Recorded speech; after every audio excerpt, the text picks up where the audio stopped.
Assalamualaikum. Makcik ni bukanlah orang senang sangat. Tapi bila makcik tengok anak-anak tahfiz ni tidur berimpit-rimpit dengan atap asramanya yang bocor. Dan makan pun kadang serba kekurangan lah kata orang, tak sempurna macam orang-orang lain makan. Ya Allah, luluh hati makcik tengok.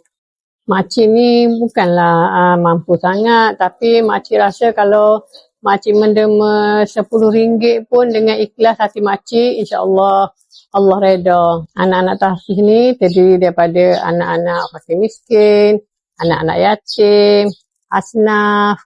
Mereka ni bercita-cita tinggi, mereka ni hendak belajar mendalami ilmu agama ni dengan seluruh hati dan jiwa dia orang. Tetapinya makcik sedihlah tengok keadaan dia orang ni sebabnya kelas tak siap lagi.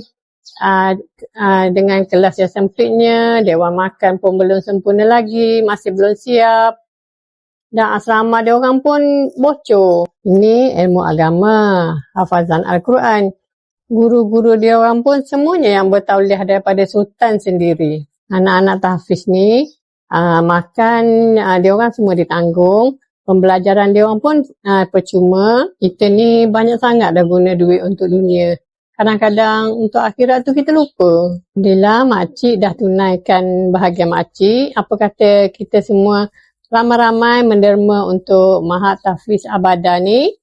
Mereka cuma perlukan RM40,000 je lagi hasil sumbangan orang ramai untuk keselesaan anak-anak di Pondok Rehab Abadah ni. Kita bantulah mereka ini walaupun sedikit, tapi kalau ramai insya-Allah mencukupi. Makcik dah tunaikan bahagian makcik. Anda bila lagi?